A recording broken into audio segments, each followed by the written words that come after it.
Hey everybody, Eric Dehm here from MyMMAnews.com. It's the day after the UFC 205 kickoff press conference at Madison Square Garden, and I'm here to do a little bit of post-mortem as I was there covering the event for MyMMAnews.com. You can go to the website, go to our Twitter feed, the Facebook page to find out all the good stuff that we did last night. Got some great pictures, some Facebook Live videos, and of course a live update as it went on of what was happening at the press conference. So I got there a little bit early yesterday, took the train in from Long Island, and since the media entrance wasn't open yet, decided to take a walk around the garden. I saw the crowd that was sitting there, and you can see those pictures at our Twitter account, and it was clear that this was going to be an electric evening just by the people who were waiting to get in, those who had tickets, those who were still looking for the free tickets for the press conference.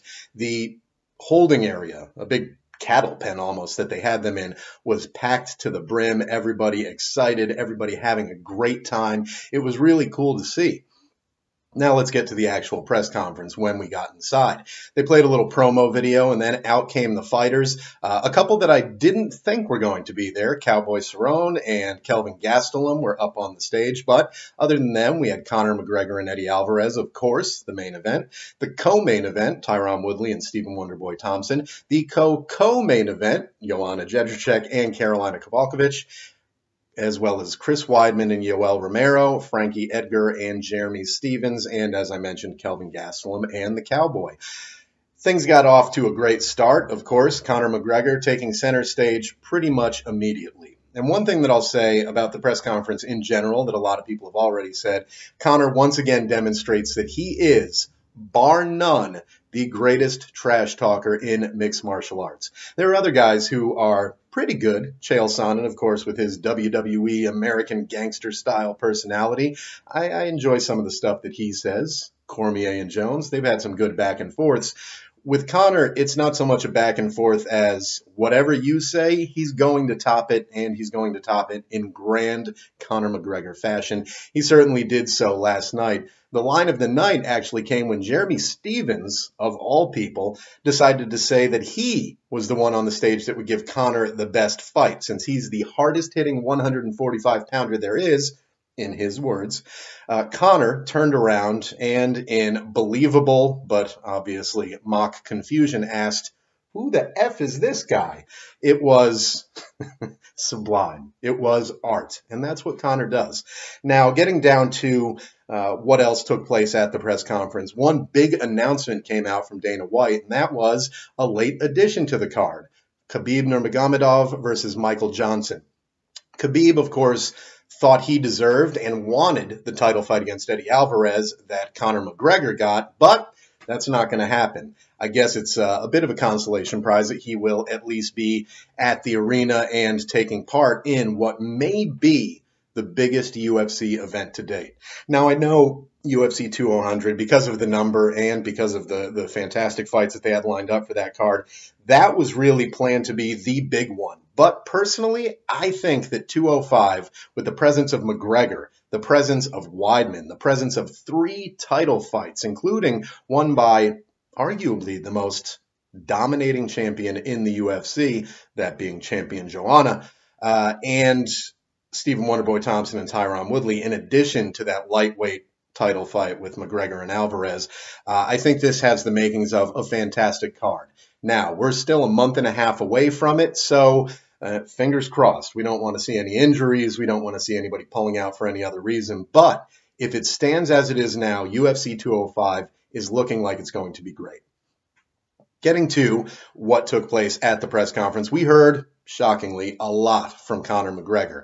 Conor was asked how much he was worth to the company, and he said $4.2 billion. You might recognize that number as what the UFC was recently sold for by the Fertitta brothers. Conor taking full credit for that, as he does for many things in his own special way. Conor and Alvarez went back and forth quite a bit. Again, Conor coming out on top the majority, if not all the time. One thing that he pointed out is that he says he'll be making much more money than Eddie at UFC 205. And the reasoning that he gave, he says Eddie Alvarez didn't negotiate his contract, that he basically went with what the UFC offered, whereas Conor, as is his nature, went back and forth with the UFC and got the most money that he could out of it. We also heard quite a bit from Chris Weidman, and that makes sense. I'm a little biased. You may be able to tell by my Hofstra University hat. I'm a fellow alum of Chris from Hofstra University, but over the last few years, Chris became the face of the fighters for the push for UFC legalization and MMA legalization in general in New York. He spoke before the state assembly. He went on the road numerous times. He was up in Albany. He was in Manhattan. Any place that he could go to fight for the legalization of mixed martial arts in New York, Weidman was there. He had originally, of course, hoped to defend his championship belt. The timing didn't work out quite right, as he did lose that belt to Luke Rockhold. But he did say at the press conference he's proud to be a New Yorker, proud to represent New York at this fight. And he says that while he's not fighting for the belt or defending it this time, he fully intends to get that belt in short order after beating Romero, and then he'll be back and defend it at UFC, whatever number that takes place at the Garden. He's really looking forward to it. We heard a little bit from Frankie Edgar. Frankie, of course, from Toms River, New Jersey, which is about halfway between New York and Philadelphia, but does a lot of training with people up in this area. He's close with the guys on the Sarah Longo team. Of course, he's trained with Renzo Gracie, who's based out of New York City. So he has a lot of New York ties, and he's going to be a big-time hometown favorite over Jeremy Stephens. Jeremy Stephens hopefully won't be still injured from that sick burn that Conor threw at him. Who the F is this guy? It's beautiful. So Frankie, really excited, says it's a lifelong dream to fight at the Garden. And for a lot of these fighters, I think it is. This is the world's most famous arena, the world's biggest arena, all the different superlatives that they throw at Madison Square Garden. It's really true. And in combat sports history, you can go back through a litany of amazing fights that took place at the Garden. Finally, mixed martial arts is going to be added to that list. We didn't hear anything from a couple of people that were there. Those people were Yoel Romero, who's fighting against Chris Weidman in what very well may be a title eliminator for whoever ends up winning the Bisping-Henderson match at 204. We didn't hear anything from Yoel. Language barrier may be an issue there. His English is improving, but of course, Spanish is his native tongue, being from Cuba. And his opponent was more the focus of the questions because of his ties to New York and to the legalization process for MMA. Kelvin Gastelum, who's going to be taking on the Cowboy, we didn't hear much from him either, and that was kind of expected. When I saw him up on the stage, I didn't think too many questions were going to come his way just because of the star power that was up on that stage. And Kelvin Gastelum is an Ultimate Fighter winner. He's a guy that's had a bit of success here in the UFC, and also seems to have his weight cutting issues for welterweight behind him. But again, not much out of him. Joanna and Carolina, they talked about, is it Carolina? I'm sorry if I'm mispronouncing the names. They are difficult, even though I do have some Polish heritage. Joanna and Carolina, we'll go that way, said that they were really looking forward to fighting at the Garden. Joanna said it was a dream of hers. A lot of people expected that fight to take place at the upcoming card in Europe, but we're getting it on the big stage, and I think the fighters both preferred that. While they would have liked to have fought on their home turf, Madison Square Garden is a big deal. And Joanna did point out that New York City and the general area around it has a big Polish population. Judging by the crowd reaction, anytime a question was asked of her, and when she did speak a few times, they are going to be fully behind Joanna Champion. So that was what we heard from her. Tyron Woodley and Stephen Wonderboy Thompson. Wonderboy, despite being a good old Southern gentleman, and he really is, after the press conference, he stayed there signing autographs for people, taking pictures. He and Frankie both came out from backstage and did that, and they were the only two who did. Wonderboy staying out even after Frankie was pulled back in.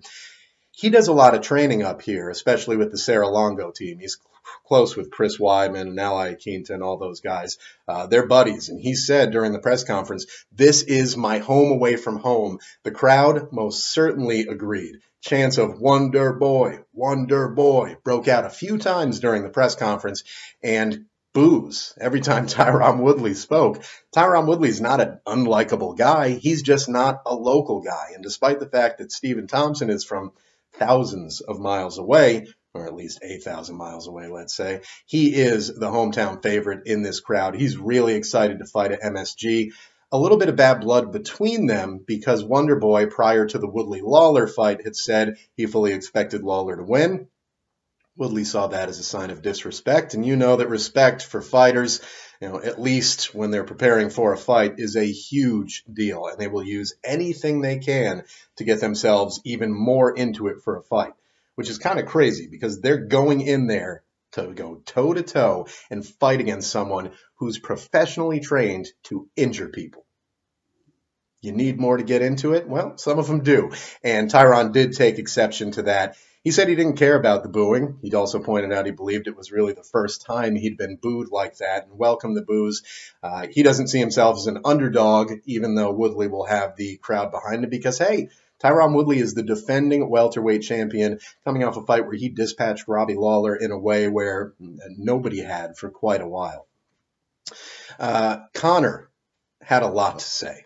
A lot to say. Not only is he the most popular fighter in the UFC, and I don't think there's any argument about that now. You can put anybody up against him, and I think Conor's going to have a much, much larger fan base.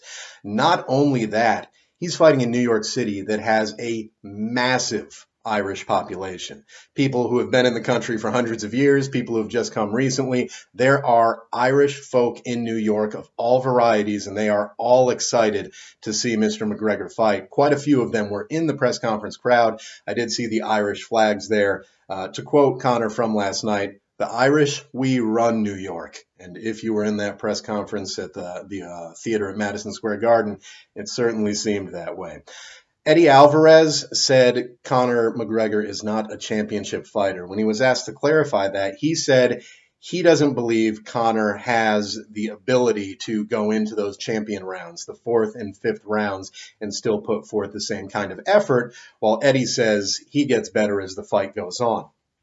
I was asked by an Irish fan as I was shooting, after I shot a Facebook Live video outside of the Garden after the event, what I thought about that fight, and I think I give Conor the overall edge, and it's because he's got so much more power than Eddie. At least it seems so to me. He's got one-punch power, whereas Eddie is a very powerful striker, to be certain, but is more of a volume fighter. He wants to put more on you. I also said I thought Eddie had the wrestling advantage, but we've seen Conor go up against big wrestlers like, look at Mendes, for example, and been able to deal with their wrestling, for lack of a better term. So I don't know if Eddie's going to have as much success as he did there, like he did against, let's say, Anthony Pettis, for example. He was asked about that. Actually, the last question that was asked at the press conference, I don't believe came from the media. I believe it came from a fan, judging by the obscenities used during the question, who pointed out that Alvarez was saying Conor didn't have that 4th and 5th round stamina that he does. He pointed out to Eddie that, hey, you've only gone to 5 rounds twice in your career and you've lost one of them. Eddie didn't seem fazed by that. He said he's got a plan to go out there and take Conor out. When asked if he was planning on doing the kind of wrestling heavy, grind him up against the cage, lay and pray style that he used to beat Anthony Pettis, Eddie said absolutely not. He wants to go out there and he wants this to be a brawl. So if it is, that's exactly what they're looking for. That's the majority of what happened at that press conference last night. Again, the big breaking news that came out, which by now you've surely seen, Khabib Nurmagomedov has been added to the card. Not in a lightweight title fight, of course, as Conor has that one lined up, but he will be fighting against Michael Johnson. This card looks insane from top to bottom. Really, we don't have any bad fights. We have Miesha Tate, one of the biggest names in women's mixed martial arts, wasn't even on the stage last night, but she will be at UFC 205. Just to give you an idea of the star power that we're talking about here. Again, it has the makings, if everything stays as is, and we know that there's a chance that that won't happen. If it does, this may be the biggest event in UFC history. I think this is perhaps the biggest press conference in UFC history. The location it took place at, the crowd that was there, the energy and the electricity in the room. I got in there early, got right up into the front row because, hey, MyMMAnews.com, we wanted that front row access, and we got it. When I got there, as the crowd started filing in, you could feel the electricity. I got goosebumps a couple of times. They were cheering for people who looked kind of like Conor McGregor as he came into the room. And really just an overall feeling of excitement. And this was a press conference on a Tuesday evening a month and a half before the fight, to have that kind of energy in the room at the theater at Madison Square Garden for a press conference, I can't even imagine what it's going to be like at those fights. I don't know if I'm going to be able to get into those fights, cover them or anything. I hope so. If not, I'll be watching them in a room full of people for sure. This is an event that I don't think any MMA fan wants to miss. It was really a fantastic time. And again, mymmanews.com has full coverage on there. You can see my live recap of what was going on from the first row, see various pictures that we took and videos. For those, you want to go to My MMA News on Twitter and also on Facebook to check all of those out. A fantastic night in New York City, as was expected and as was hoped. I think the UFC moving into the state of New York, as well as the other promotions that are going to be, have great expectations for what's going to take place in New York. If the UFC 205 kickoff press conference last night on September 27th was any indication, they're going to get what they wanted. And we, the fans, the journalists, everybody who loves mixed martial arts, we're going to get what we wanted too. A fantastic night for myself, a fantastic night for mymmanews.com. Be sure to go to our website again to check out all of our coverage of that and every other MMA event and news that's going on. While we were in the press conference, news came out that Jose Aldo, apparently in Brazil on a radio show, said that he wants his UFC contract terminated. He's ready to walk away from the sport. He said he wants to focus on another sport. Are we going to see Jose Aldo on the Brazilian national soccer team? The gold medal Olympic winning Brazilian national soccer team? I don't know. I don't have any insight on that. I follow a different brand of soccer, not the locals in Brazil. But Jose seemed a bit serious about this. He's been a bit upset with the UFC following his loss to McGregor. He wanted a shot at him. He thought he deserved a rematch after defending that belt for so long. But that didn't happen. Nate Diaz happened, and now Eddie Alvarez is happening. So you'll be able to keep up on that and so much more. If you want to talk about women's MMA, if you want to talk about any of the promotions going on around the world, mymmanews.com is exactly where you need to be going for it. Thank you to my 3-year-old son, Decker, for the beautiful artwork behind me on this display. All of these are available. He's going to be a famous artist one day, so send me a check for a few $1,000s, and you can have one of these masterpieces sent to you directly. I'm Eric Dehm for mymmanews.com, and this has been the UFC 205 press conference post-mortem. Thank you very much, and have a fantastic day. Go Hofstra.